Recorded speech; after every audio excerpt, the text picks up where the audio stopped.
Shalom Bapak Ibu Saudara, sahabat Galilea.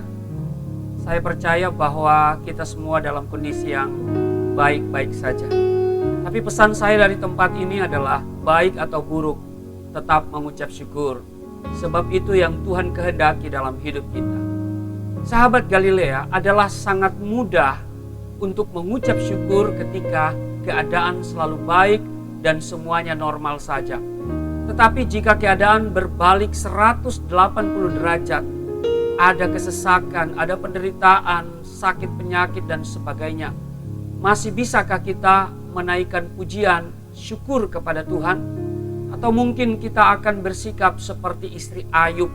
Ketika Ayub mengalami masalah dan penderitaan yang bertubi-tubi, hingga semua yang dimilikinya ludes, istrinya berkata kepada Ayub di dalam Ayub pasal 2 ayatnya yang ke-9. Masih bertekunkah engkau dalam kesalehanmu? Kutukilah Allahmu dan matilah. Sahabat Galilea, mengarungi lautan kehidupan di dunia ini tidak selalu mulus dan tenang. Kadang ada riak-riak kecil, deburan ombak, hembusan angin, bahkan gelombang yang besar dan sangat ganas. Orang dunia bilang bahwa hidup ini seperti roda yang berputar. Kadang di atas, kadang di bawah. Ada suka, ada duka. Dalam hal ini Ayub berkata di dalam Ayub pasalnya yang kedua ayatnya yang ke-10. Apakah kita mau menerima yang baik dari Allah, tetapi tidak mau menerima yang buruk? Sahabat Galilea, seringkali kita menuntut Tuhan untuk melakukan apa yang kita mau, apa yang kita kehendaki. Sehingga ketika terjadi sesuatu dalam kehidupan kita yang tidak seperti yang kita inginkan, kita langsung marah dan kecewa kepada Tuhan. Iman kita mulai goyah dan kita mulai malas berdoa, malas beribadah dan sebagainya. Kemudian kita mulai mereka-reka jalan sendiri yang menurut pemikiran kita baik, padahal belum tentu itu baik sesuai dengan kehendak Tuhan. Sahabat Galilea, marilah kita belajar dari Ayub yang meski harus mengalami ujian yang berat, masih bisa menyikapinya dengan pikiran yang positif. Dia berkata di Ayub pasal 1:21, dengan telanjang aku keluar dari kandungan ibuku, dengan telanjang juga aku akan kembali ke dalamnya. Tuhan yang memberi, Tuhan yang mengambil, terpujilah nama Tuhan.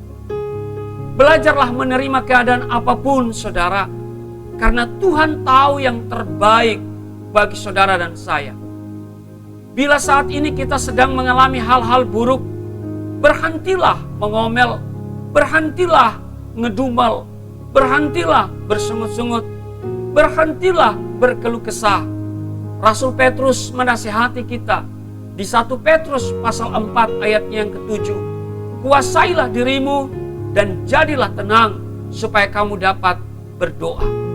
Jangan sampai hal-hal buruk ini dimanfaatkan iblis untuk merampas damai sejahtera kita. Mohon pertolongan Roh Kudus supaya kita diberi kekuatan untuk menjalaninya. Tuhan berkata, aku akan membuat padang gurun menjadi telaga dan memancarkan air dari tanah yang kering.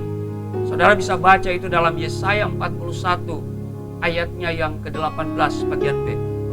Karena itu saudaraku yang kekasih, apapun situasi yang engkau hadapi saat ini, baik atau buruk, tetaplah mengucap syukur.